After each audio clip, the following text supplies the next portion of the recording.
She collapsed at the dinner table, pregnant, bleeding, terrified. And her billionaire in-laws laughed. Not one of them got up. Not even her husband.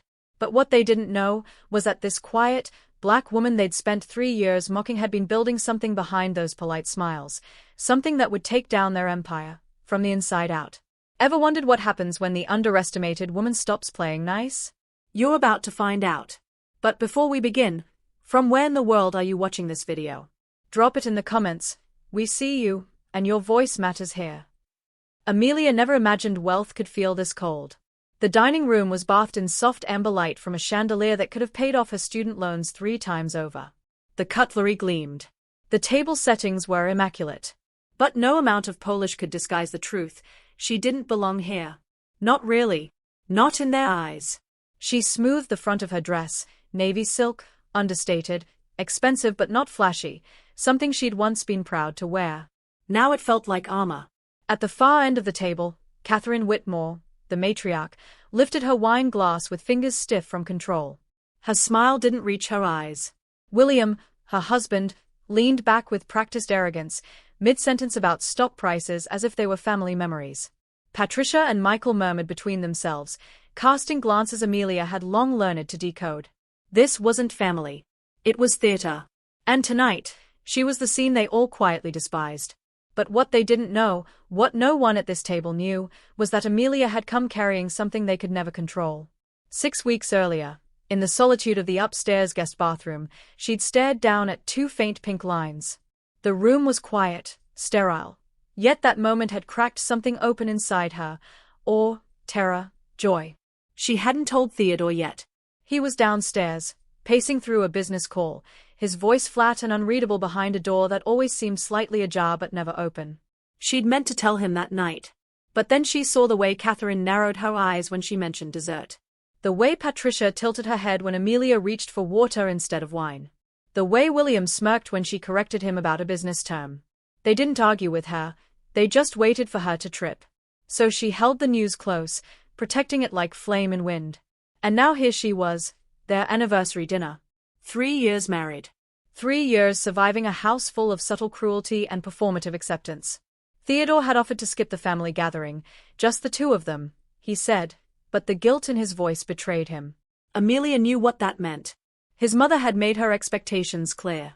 And Theodore, well, he had a pattern of folding quietly. Still, he smiled when she entered the room that night. He even kissed her forehead gently before they Saturday. But then he slid into silence again, as Catherine launched into her updates on foundation work, on seasonal charity galas, on things that always sounded generous but never reached beyond their curated circle. Amelia ate slowly. The food was rich, but nausea twisted in her gut, curling against the soft throb in her lower back. She glanced down, placing a subtle hand across her stomach. She wasn't showing.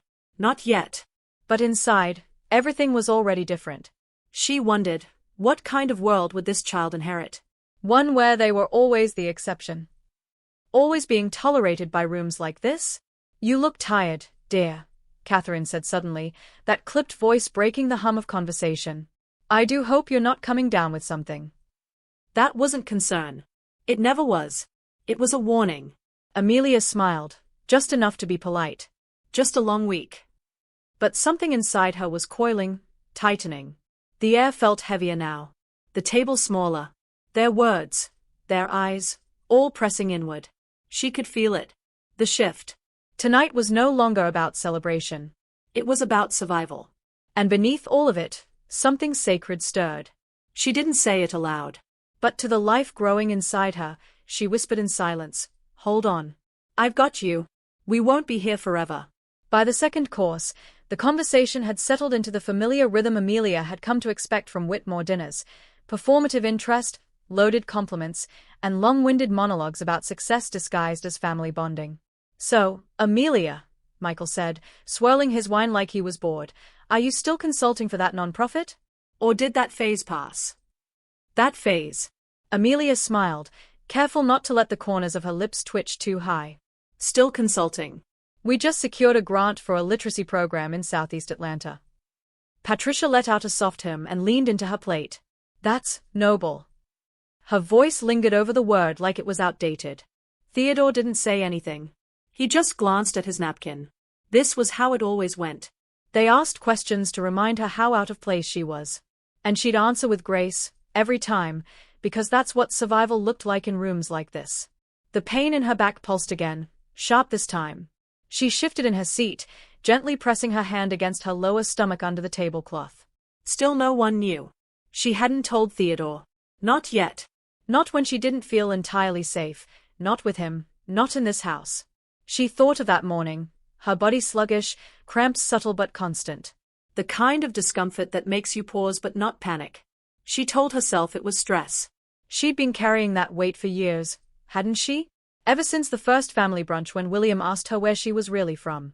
Ever since Catherine introduced her to board members as our Theodore's beautiful wife, so full of spirit. Ever since Patricia jokingly asked whether her curls were permanent or cultural. Every moment she swallowed had lodged somewhere inside her. And now, sitting at this long table with crystal glasses and silver flatware, it all felt like it was pressing into her spine. William launched into a story about a merger. Amelia zoned out, until she heard her name. And yet Amelia, he chuckled, somehow manages to keep up. That Harvard degree must be doing some heavy lifting, huh? Catherine gave a polite laugh, clearly staged. I always say she's our little trailblazer. Who would have thought Theodore would bring home someone so refreshingly untraditional? Amelia locked eyes with her, holding the gaze for a beat too long. The room went quiet for half a second. Then Patricia, sensing tension, decided to steer things back toward comfortable cruelty. I was reading this study, she said, on resilience in under-resourced communities. Fascinating stuff, how some children make it out, and others just don't. Her tone was flat. Her eyes were not. Amelia breathed in through her nose. Resilience is often less about willpower and more about access, she replied evenly. But I suppose that's hard to see from the top floor of a Manhattan high-rise. Michael snorted. Catherine looked mildly amused, as if Amelia were a toddler having a tantrum. Theodore, to his credit, reached for her hand under the table. But when she didn't take it, he didn't try again. Another pain. Stronger. Amelia's knuckles tightened on her fork. She wasn't sure if it was the pregnancy, or just years of buried emotion finally refusing to stay dormant. Jennifer, who'd been quiet all evening, suddenly said, "Are you okay?" And that's when Amelia knew she was unraveling, slowly but surely. And for the first time, she didn't care. Something inside her was shifting from endurance to eruption. The silence that had protected her was becoming too heavy to carry. She excused herself quietly, but the room didn't pause. No one followed. And as she stepped into the hallway, she realized they weren't just blind to her pain. They expected it. They had come to believe her suffering was part of the ambience. Amelia stood in the powder room, gripping the edge of the marble sink so tightly her knuckles turned white. She didn't look at herself in the mirror. She couldn't. Her dress clung damply to her lower back. The cramping hadn't stopped, it had sharpened. Piercing and low, like something was pulling at her from the inside. Her breathing had gone shallow, but she still wasn't sure if it was fear or fury. She'd known the risks. 6 weeks was early. She'd read every article. She hadn't planned to say anything tonight. She wasn't ready. But something about the pain made everything feel imminent. Unsafe. She turned on the tap, letting cold water run over her fingers. Her engagement ring caught the light. Theodore's grandmother's, Catherine had insisted, but it felt like someone else's life glittering on her hand. The weight of it never felt heavier than now. When she stepped back into the dining room, conversation was already back in full swing. Her absence hadn't been noted, or at least not acknowledged. And then it happened. It started as a tightening. A knot that clenched and didn't release. Amelia froze mid-step, one hand instinctively flying to her stomach, the other gripping the back of her chair. Time slowed. Then came the warmth. A rush she couldn't ignore. Not sweat, not nerves. Something deeper, more final. Her breath caught. She started. Everyone turned. Catherine's brow arched, impatient. Amelia's legs gave out. Her knees buckled, and she dropped.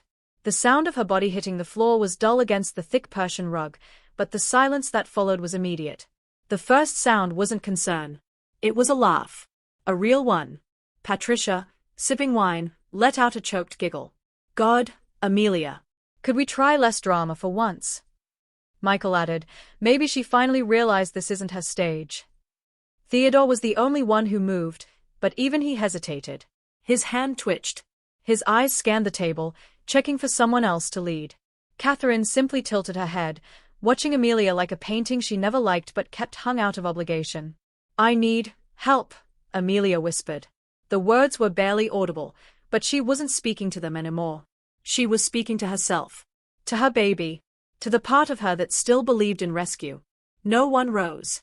Even Theodore, frozen between guilt and cowardice, stayed rooted in place for a heartbeat too long. Then the blood came. Through the silk of her dress. Across the ancient rug they cared more about than people. Amelia reached out with one shaking hand, and saw Patricia actually pull her chair back further. Jennifer stood up, but William put a hand on her arm. "She's being dramatic," he muttered. That moment, the one where a family confirms what you already knew but hoped wasn't true, that moment broke something open inside her. Not just pain. Not just grief. Clarity. This wasn't just betrayal. It was erasure. The paramedics arrived fast. Theodore called them. Finally, voice thick with panic that felt too late. He stayed by her side in the ambulance, holding her hand, whispering her name like a prayer. But Amelia had gone somewhere deeper. Because in the middle of that ambulance, the fetal heartbeat was silent. And Amelia's was louder than ever, not in sound, but in meaning. She didn't cry right away. She didn't scream. Instead, she stared out the window at the passing night and made herself a promise. They think this is the end. But they have no idea what I'm about to take from them. The hospital room was quiet, but not peaceful. Amelia lay motionless, her body hollowed out by grief and pain. The 4 beeped softly beside her. Theodore sat in the corner, head in his hands. The light from the window stretched long across the floor, as if even the sun wasn't sure how to be here. The doctor had spoken gently, professionally. We couldn't save the pregnancy. 6 weeks. Her baby. Gone. But it wasn't just biology or fate. The doctor's words after had hit harder than any diagnosis. Extreme stress is a major factor in early loss, Mrs. Whitmore. Your body has been under emotional siege. Siege. That was the word that stuck. Because that's exactly what it had been. Not a home. A siege. She turned her head slowly, watching Theodore across the room. He was speaking, quietly, apologizing over and over like it meant something now. They didn't know, Amelia, he said. They never would have acted that way if they had known. She stared at him, blank. But that's the point, she finally said, voice hoarse. They treated me like that when they didn't know. Imagine if they had. Theodore stood, walked to her side, reached for her hand, but this time, she pulled away. 3 years of marriage. 3 years of microaggressions, subtle digs, being left to defend herself in rooms where Theodore stood by in silence. And now, the cost had been everything. He tried again. Let me fix this. I'll talk to them. We'll go to counseling. We'll. Amelia turned her face to the window. I don't need therapy, Theo. I need justice. It wasn't anger in her voice. It was conviction. Something had calcified in that ambulance. A new kind of strength, clean, cold, and sharp. 3 days later, she walked out of the hospital not as a broken woman, but as someone becoming dangerous. And the first call she made wasn't to Theodore. It was to Margaret Chen, the city's most feared divorce attorney. Amelia met her in a quiet office downtown, still in recovery but determined. Margaret, shrewd and sharp-eyed, reviewed the documents Amelia brought, bank statements, emails, copies of the prenup. She sat back, lacing her fingers. Tell me what you want. I want options, Amelia replied. I want to know exactly what I can take from them, and how to do it legally, strategically, and with finality. Margaret nodded slowly. You're not just talking about money. No, Amelia said. I'm talking about consequences. Margaret flipped to a page in the prenup and smiled. You know, she said, tapping the clause with a lacquered nail, this document requires that the marriage be maintained in good faith. It includes a clause about protection from familial hostility.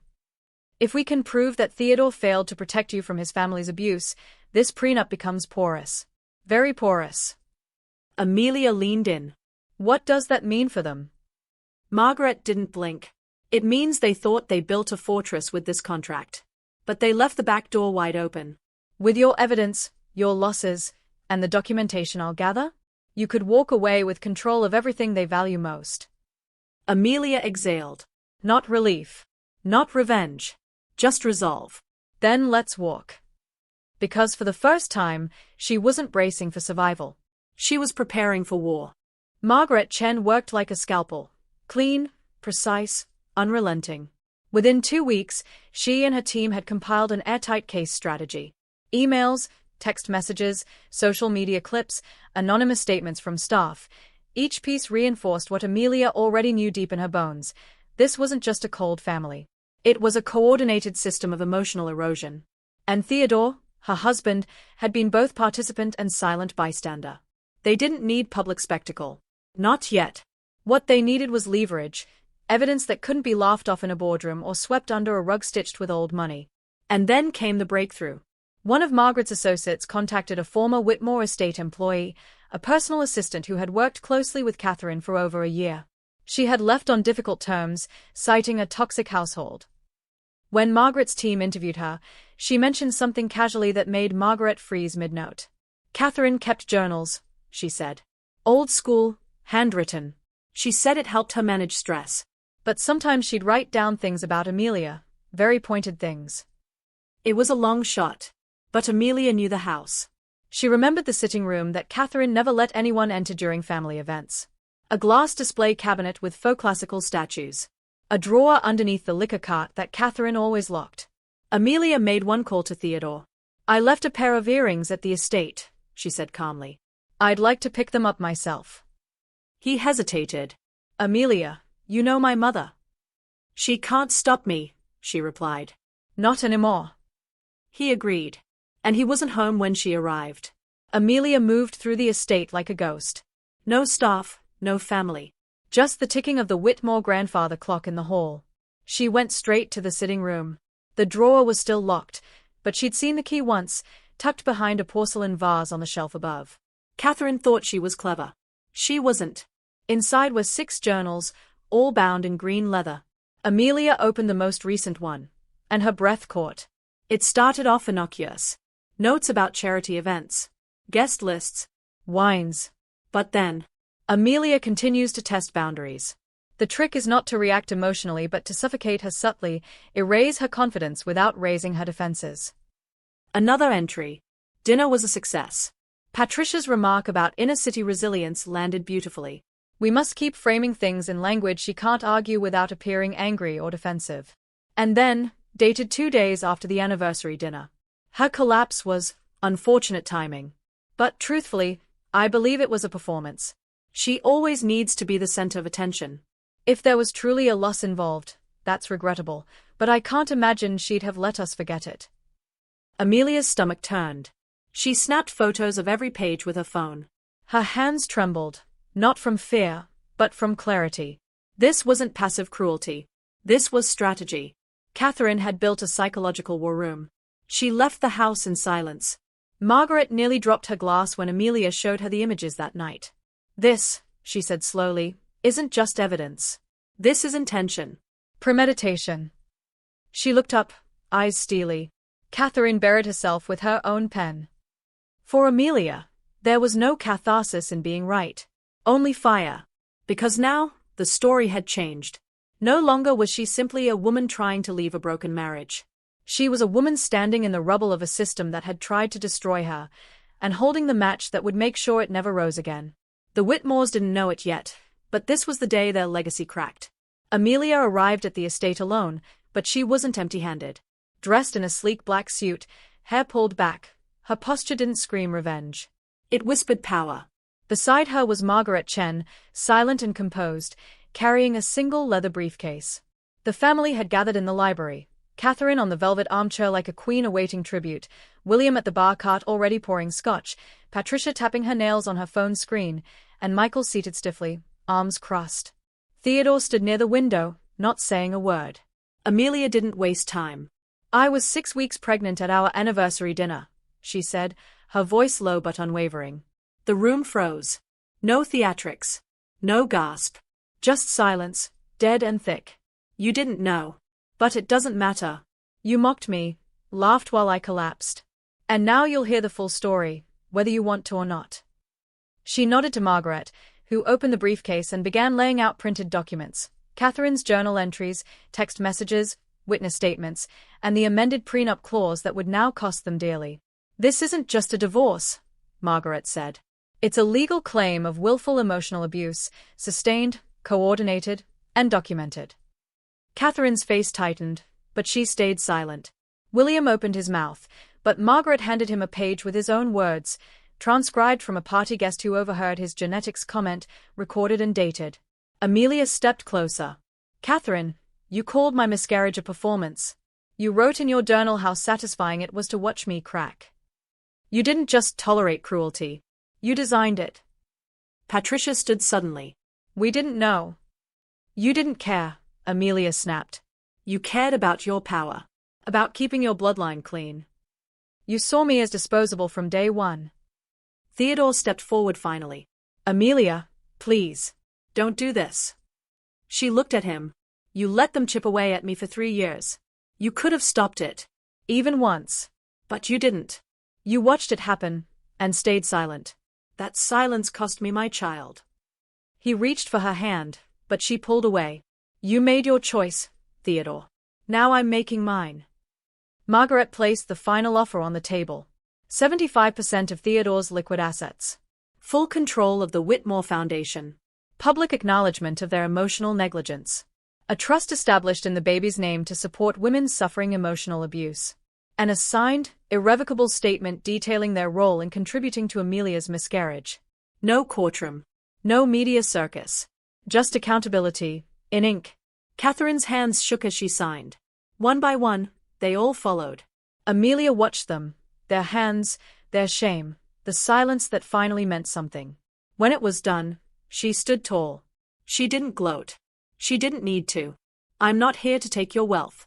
I'm here to take back what you thought you erased, my voice, my worth, my future." As she walked out, the air felt different. Not lighter, but clearer. Behind her, the family that once laughed as she fell now sat in stunned stillness, facing a future they no longer controlled. In the months that followed, Amelia turned the Whitmore Foundation into a national initiative for emotional abuse awareness. The trust fund named after her child helped hundreds of women access therapy, housing, and legal aid. The world saw headlines about a powerful woman who held her in-laws accountable. But Amelia never needed the world's applause. She had reclaimed something far greater, her own narrative. And that, more than money, more than vengeance, was the victory they never saw coming. Stories like this don't just entertain, they reveal the quiet wars so many fight behind closed doors. Like this video if you believe silence should never protect cruelty. Share it with someone who needs to remember their worth. And subscribe, share.